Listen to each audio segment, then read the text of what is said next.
লাহুম সিরাতাকাল মুস্তাকিম, আমি সেই আদমের সরল পথে পথ পেতে বসে থাকি, চুপটি খাপটি মেরে বসে থাকি, খাপটি মেরে ওর জন্য বসে থাকি। আর সুম্মা লায়াতিয়ান্না মিন বাইনি আইদিহিম, আমি অবশ্যই তার সামন থেকে আসবো। সুম্মা লায়াতিয়ান্নাহুম মিন বাইনি আইদিহিম, আমি আদম সন্তানদের সামন থেকে আসবো, সামন থেকে মানে সরাসরি ওয়াসওয়াসা দিব। ওয়া মিন খালফিহিম, পেছন থেকে আসবো মানে পিছন থেকে ওয়াসওয়াসা দিব। ওয়া আন আইমানিহিম, ডান দিক থেকে ওয়াসওয়াসা দিব। ওয়া আন শামাইলিহিম, বাম দিক থেকে আসবো।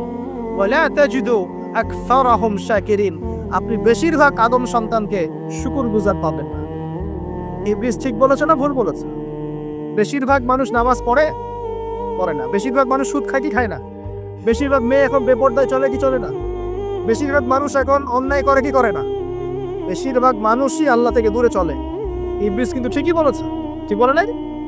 আচ্ছা, আল্লাহ পাক বলছেন ঠিক আছে যাও, তোমার চ্যালেঞ্জ তোমার জায়গায়, তবে আমার বান্দারা যদি সারা জীবন অন্যায় করার পরে একবার, যদি খালি একটা বার মন থেকে তাওবাতুন নাসুহা মানে প্রকৃত তওবা করে, খালেস তওবা করে, আল্লাহর কাছে ফিরে আসে, বলে আস্তাগফিরুল্লাহ, আল্লাহ আমাকে মাফ করে দাও, রব্বিগফির ওয়ারহাম, আল্লাহ মাফ করো, ক্ষমা করো, আস্তাগফিরুল্লাহাল্লাযী লা ইলাহা ইল্লা হুয়াল হাইয়ুল কাইয়্যুম ওয়া আতুবু ইলাইহি, বা আমার কাছে একটা বার যদি মাফ চায়, ক্ষমা চায়, তার সারা জীবনের গুনাহ আমি মাফ করে দেবো। আর কি চাই? যে বললাম না আমাদেরকে ভালোবেসে আল্লাহ সৃষ্টি করছে। এবার ইবলিস চলে গেল, আর আদম আলাইহিস সালামের পাঁজর থেকে আল্লাহ পাক সৃষ্টি করলেন হাওয়া আলাইহিস সালাম। বলে সুবহানাল্লাহ। কারণ সঙ্গিনী ছাড়া আমরা চলতে পারবো না, পারবো?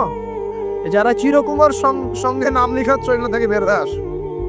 এখন চিরকুমার থাকার টেন্ডেন্সি মানুষের, চিরকুমার থাকতে হবে কেন? সঙ্গীত দরকার আছে কি নাই? আছে। একা একা লাগে, মানুষ একা একা চলতে পারে না। ইব্রাহিম আলাইহিস সালাম একা চলে আসছেন, তার সাথে সারা আলাইহিস সালাম ছিলেন। আমাদের নবীজি যখন একা, তার সাথে খাদিজা রাদিয়াল্লাহু আনহা ছিলেন। ঠিক আছে? ঠিক একইভাবে আদম আলাইহিস সালাম একা একা জান্নাতে, আল্লাহ পাক তার পাঁজর থেকে সৃষ্টি করলেন কাকে? হাওয়া আলাইহিস সালাম। বলে রাখি, হাওয়া আলাইহিস সালাম ছিলেন পৃথিবীর সবচেয়ে সুন্দরী নারীদের একজন। দুজন নারীকে সবচেয়ে সুন্দরী বলা হয়। কয়জন? একজন হাওয়া আলাইহিস সালাম, আর একজন ইব্রাহিম আলাইহিস সালামের স্ত্রী সারা আলাইহিস। মনে থাকবে? এখানে মনে রাখবেন, নিজে যদি পবিত্র থাকেন, নিজের চরিত্রকে পবিত্র রাখেন, ইনশাআল্লাহ আপনি সব দিক থেকে ভালো একজন মেয়ে পাবেন। নিজের চরিত্র ঠিক থাকবে না, জেনা করবেন, 10 ঘাটের পানি খেয়ে আসবেন, দেখবেন যাকে বিয়ে করেছেন ও 15 ঘাটের পানি খেয়ে আসে। সতর্ক থাকবেন, আল্লাহ পাক হেফাজত করুন বলে আমিন। এবার তারা দুজন জান্নাতে থাকতে লাগলেন। আল্লাহ পাক বলছেন, একটু মনোযোগ দেন, আল্লাহ বলছেন যে তোমরা দুজন জান্নাতে থাকো। ফাকুলা মিনহা রাগাদান হাইসু শি'তুমা, জান্নাতে যা ইচ্ছা তোমরা খাও, কোনো সমস্যা নেই, থাকো খাও।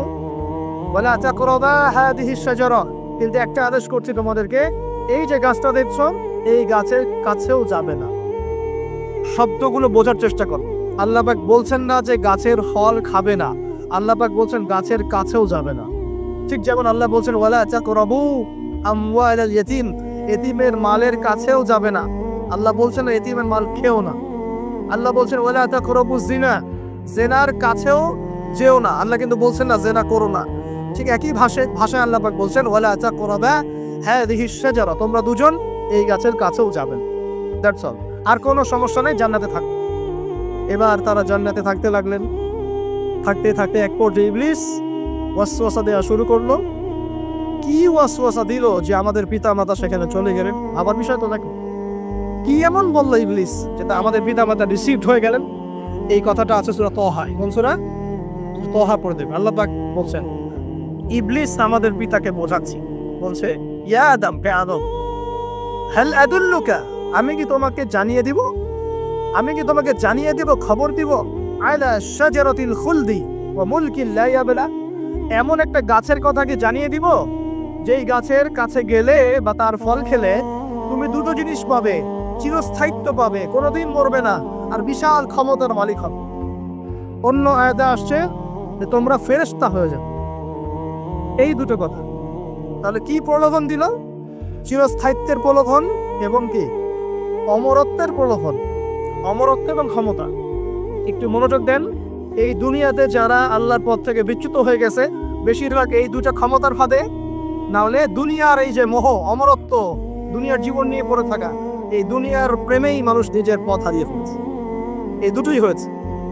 এক পর্যায়ে পিতা মাতা চলে গেলেন, ফল খেয়ে ফেললেন, যদিও বা ফল খাওয়ার কথাটা কোরআনে নাই, কোরআনে আছে তারা গাছের কাছে চলে গেলেন।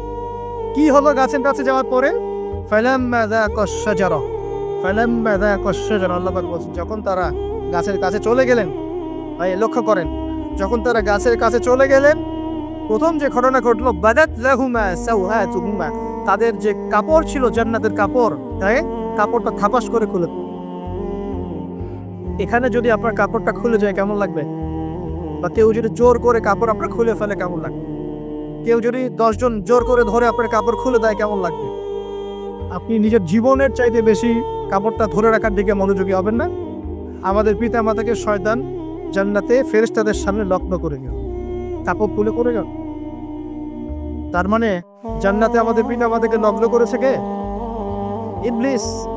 তাহলে দুনিয়াতে যারা এখন আমাদের গা থেকে কাপড় খুলতে চায়, বেপর্দায় চলতে চায়, পর্দাকে কুপ্রথা বলে, কুসংস্কার বলে, যারা বলে যে অশ্লীলতার বিপ্লব ঘটুক, পোশাকের কোনো বাঁধা নিয়ম না থাকুক, সবাই স্বাধীন, যারা নগ্নতা অশ্লীলতার প্রচার প্রসার চায়, যারা মুসলিমদের গা থেকে কাপড় খুলতে চায়, এরা তাহলে কার হয়ে কাজ করছে? যেই কাজ শয়তান করেছে জান্নাতে, ওই কাজই তারা করছে এখন জমিন। কথা কি প্রমাণ করতে পারলাম? প্রথম দুর্ঘটনা কোনটা? প্রথম দুর্ঘটনা এটা নয় যে তারা আল্লাহর হুকুম আহকাম ত্যাগ করেছেন, আল্লাহকে অস্বীকার করেছেন, কুফরি করেছেন, শিরক করেছেন, এগুলো হয়নি প্রথমে। সর্বপ্রথম দুর্ঘটনা হয়েছে গা থেকে কাপড় খুলে পড়ে গেছে, তাও জান্নাতে সবার সামনে। এবার আমাদের পিতামাতা কি অবস্থা চিন্তা করে, লজ্জাস্থান প্রকাশিত হয়ে গেছে। এবার তারা জান্নাতের গাছের পাতা ছিঁড়ে ছিঁড়ে ছিঁড়ে গা এই লজ্জাস্থান ঢাকা শুরু করলেন। এটা সূরা আরাফের মধ্যে আছে। এবার আল্লাহ পাক তাদেরকে বললেন, আলাম নাকুল লাকুমা, আমি কি তোমাদের দুজনকে বলি নাই, ইন্নাশ শাইতানা লাকুমা আদুউম মুবিন, শয়তান তোমাদের স্পষ্ট শত্রু, আমি কি তোমাদেরকে বলি নাই? এবার আমাদের পিতা মাতা দরদর করে চোখের পানি ফেলে দিয়ে আল্লাহকে বলছে, রব্বানা যালামনা আনফুসানা ওয়া ইল্লাম তাগফির লানা ওয়া তারহামনা লানাকুনান্না মিনাল খাসিরিন। এই দোয়া করার পর আল্লাহ পাক তাদেরকে মাফ করে দেবেন বলেছে। হ্যাঁ, কিন্তু জান্নাতে আর থাকা হলো না, জান্নাতে আর থাকা হলো না। আমরা অনেকে মনে করি এই ঘটনার কারণে হয়তো আল্লাহ পাক তাদেরকে নামিয়ে দিয়েছেন, এই কথাও ঠিক না। কেন ঠিক না? কারণ আল্লাহ পাক দুনিয়া সৃষ্টি করেছেন আগে, আর আল্লাহ আগেই মানুষ সৃষ্টি করার আগেই আল্লাহ পাক বলেছেন দুনিয়াতে আমার খলিফা পাঠাবো। তার মানে দুনিয়াতে যে আদম আলাইহিস সালামকে পাঠানো হবে এটা আগে থেকেই লেখা ছিল, এটা পরীক্ষা। এবার নামিয়ে দিচ্ছেন আল্লাহ পাক, কুল নাহবিতু মিনহা জামিআ, তোমরা সবাই এখন নেমে যাও। কে কে নেমে যাও? আদম, হাওয়া, ইবলিস সব নেমে যাও। কোথায় নেমে যাও? দুনিয়াতে নেমে। ফাইম্মা ইয়াতিয়ান্নাকুম মিন্নি হুদান, দুনিয়াতে তোমাদের কাছে আমার পক্ষ থেকে হেদায়েত আসবে। কি আসবে? হেদায়েত মানে আল্লাহর কিতাব এবং নবী রাসূল আসবে। ফামান তাবিআ হুদায়া, যারা আমার হেদায়েতকে মেনে চলবে, ফালা খাউফুন আলাইহিম ওয়ালা হুম ইয়াহজানুন, তাদের কোনো টেনশন নাই, কোনো ভয় নাই। যে জান্নাত থেকে এসেছো ওখানেই ফিরে আসবে ইনশাআল্লাহ। কিন্তু ওয়াল্লাযীনা কাফারু ওয়া কাযযাবু বিআয়াতিনা, যারা আমার আয়াতকে মিথ্যা প্রতিপন্ন করবে, অস্বীকার করবে, ফাউলাইকা আসহাবুন নার, এরা হবে জাহান্নামের অধিবাসী। হুম ফিহা খালিদুন, তারা সেখানে ওই শয়তানের সাথে চিরস্থায়ী। এই দর্শনটা কি সহজ না কঠিন? দুনিয়াতে যাচ্ছ যাও, এই দুনিয়ার জীবন চিরস্থায়ী নয়, নির্দিষ্ট টাইম দেওয়া হয়েছে। এখানে মাতাউন ইলাহিন, এখানে নির্দিষ্ট সময়ের জন্য তোমাদেরকে রিজিক দেওয়া হবে, আবাসস্থল দেওয়া হবে, স্ত্রী সন্তান বাড়ি গাড়ি সব দেওয়া হবে, তবে এটা চিরস্থায়ী নয়। এখানে হেদায়েত আসবে, কুরআন সুন্নাহ আসবে, আল্লাহর ওহী আসবে, নবী রাসূল আসবেন। তোমরা যদি এই ওহী মেনে চলো, নবী রাসূলের আনুগত্য করো, আবার সেই জান্নাতে ফিরে আসবে ইনশাআল্লাহ, কোনো টেনশন নাই, কোনো ভয় নেই। কিন্তু যদি এই দুনিয়ার সংক্ষিপ্ত জীবনে শয়তানের তাবেদারি করা শুরু করো, তাহলে শয়তানের সাথেই পরকালে জাহান্নামে থাকতে হবে, জান্নাতে যাওয়া হবে। এই হলো পরীক্ষা। এবার আমরা দুনিয়াতে নেমে আসলাম, তার মানে আমরা এই দুনিয়ার বাসিন্দা ছিলাম না জান্নাত থেকে আসছি? দুইটা বিষয় একদম স্পষ্ট। আমাদের পিতা হচ্ছেন আদম আলাইহিস সালাম, যিনি বানর ছিলেন না, মানুষ ছিলেন, এক। আর দুই নাম্বার, আমরা এই দুনিয়াতে বিবর্তনবাদের মধ্য দিয়ে আসি নাই, সরাসরি জান্নাত থেকে আসছি। আল্লাহ পাক আদম আলাইহিস সালামকে জান্নাত থেকে দুনিয়াতে পাঠিয়েছে, জান্নাত থেকে সরাসরি দুনিয়াতে পাঠিয়েছে। বরং কোরআন এর উল্টা কথা বলেছে। কি কথা? কোরআন সূরা বাকারায় বলছে একটা জাতি ছিল, তার নাম বনু ইসরাঈল। কি নাম? এই বনু ইসরাঈলের মধ্যে একটা দলকে আল্লাহ পাক বলেছিলেন শনিবারের দিনে মাছ ধরবে না, কি বলেছেন?